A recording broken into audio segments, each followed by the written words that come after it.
All right, I fixed it. There was an intake leak at the gasket over here. Got it fixed.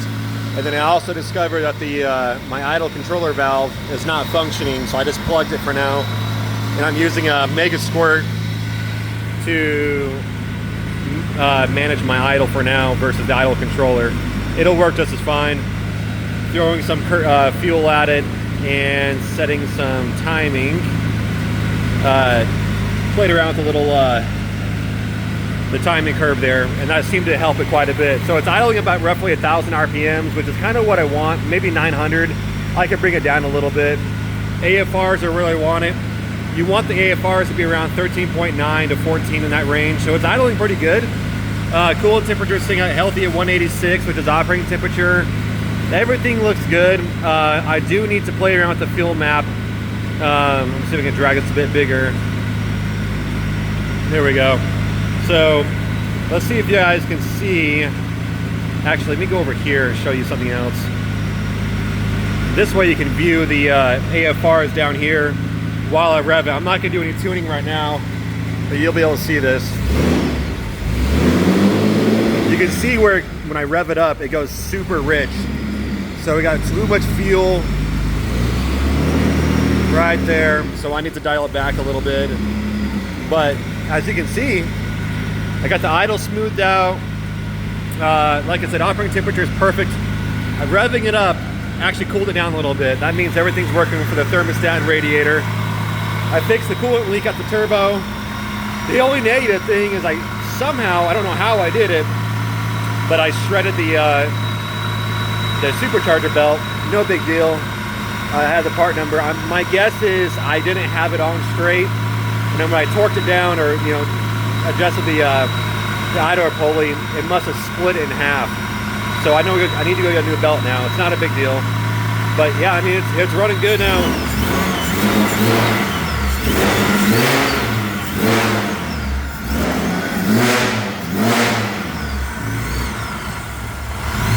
It catches itself pretty good. There's still some tuning, but yeah, it is almost ready for a test drive. This is awesome. Everything's right and tight. I need to put the breather back on. I had to steal its hose for something else, but I'll put a breather on there tomorrow. I don't know. Everything's good. Just need to button it back up and take it for a spin. So let me know what you guys think. Let me kill the engine real quick and explain to you what I did to fix it. And I'll just turn off the motor from here. All right, and it's raining outside, so the metal shop here is kind of loud.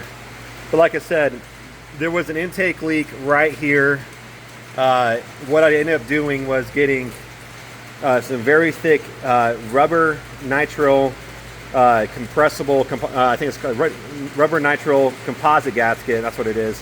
Made a template using, excuse my mess, I took a rubbing, Indiana Jones style of the mounting plate there, and then I was able to trace it out and get the gasket cut, and that seemed to fix that problem. And then I discovered that my idle controller valve is not working. It's not surprising. The one on the wide body over there, I went over there and tested, and I actually had to get AC Delco on that one, whereas before I was just running some Amazon random brand, and this is an Amazon random brand. That's what you get for buying cheap sometimes. So I'm going to order an AC Delco. They're about 115 bucks. But yeah, everything else tested just fine. Everything's good. Like I said, I need to replace this belt. You can see how things are misaligned down here. That's my fault. But I'll just get a new belt, slap it on there. We'll be good to go. I guess the last thing I need to do is I got to bleed the brakes since I got the Brimbos. And don't worry, that's not coolant today. That's coolant from yesterday after me fixing the turbo leak. But yeah, I got to bleed the brakes.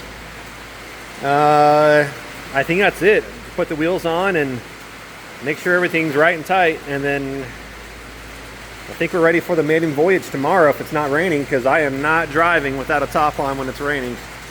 So, let me show you what I did. This is the fuel access door for the fuel pump, so I had to cut the seat out because I had welded the seat in place. So I had to cut that out. So the seat's sitting over there. So I'll get the seat welded in later on this week. I'll take it for a couple test drives before I close up the hatch.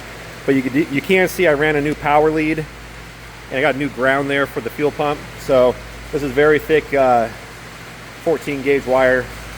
I need to clean up the mess here, but redid the fuel pump.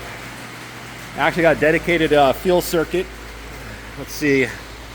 Here's a fuel pump relay right here on its own relay setup. I will put the ECU in the stock location, which is right back there. And then after that, it's a matter of putting things away, you know, getting the glove box put there. But at some point, for me to fix the speedometer, get the tach working, I need to pull up the cluster and do a wire trace, because here's all the leads for all that stuff right there. And then the transmission, my reverse lights don't work because that's all part of the EFI harness. So I need to do some wire tracing again and do some manual taps, and I'll get it working. It's just low priority. But we're good to go. I think my biggest concern with the everything supporting each other here as far as the mods, my biggest concern is the clutch. I have a spec stage 3 clutch in there. I think it's a stage 3 plus. It's rated for about 450, 500 if I remember right. It's been a while. I have to go back on the website. Just worried about the torque, destroying the clutch, but that's the worst case scenario. I have to drop the transmission and put a new clutch in there. No big deal. But a lot of people have asked, like, what's the VG33 or VG30? What's it's rated for in terms of stock horsepower? I'm sorry, stock internals horsepower. There's a number of folks that have made 600 horsepower, 650, 100 horsepower at the rear wheels. You know, like through the dyno, 650, so whatever that equals or equates to at the crank, on a stock internal, stock piston, stock rod. So all Nissan rods from factory are forged, so they're plenty strong. So I do have new pistons in there. The new OEM replacement pistons. They're not forged, they're just cast. But as long as the tune's good and everything's dialed in, I have plenty of fuel. I have 2200cc injectors, big bad boys with the Bosch 210s. I should have plenty of fuel control to make things run cool in there, and hopefully not fry some piston ring lands. My goals, I don't know if I'm going to be chasing power goals here, but I'll be happy if this thing makes 400, 450. I'll be tickled if it makes 450 to 500, but it's not so much of like I'm going for the moon. It's more or less proving, you know, a proving ground here of it having a complex setup of a compound turbo feeding a supercharger. I was really happy with the T3, T4 setup I had on the little tiny turbo. Had enough balls to get around the streets and whatnot. But then I just got bored and thought, hey, you know, that GT500 Mustang supercharger looks identical or close to the M62 made for the Xterra, so why not try to put that on there? Oh, hey, let's go ahead and get a big bad turbo, make sure it's a dual ball bearing billet wheel. So I did. And then obviously to do all this, you have to get Mega Square or some kind of fuel standalone system. But yeah, I mean, this is everything's going good on it so far. I've got, you know, a little bit of engine bay clamp to go on, but and I also need to get the ignition switch wire, the 12 volt key on wire. I had it somewhere in the fuse box there, but it didn't like that, so I have to figure something else out. But like I said, guys, I should be able to, if the rain cooperates with me tomorrow, I should be able to take up for a spin tomorrow. Yeah, that would be exciting. So let me know what you think. I'm gonna go ahead and kill the video.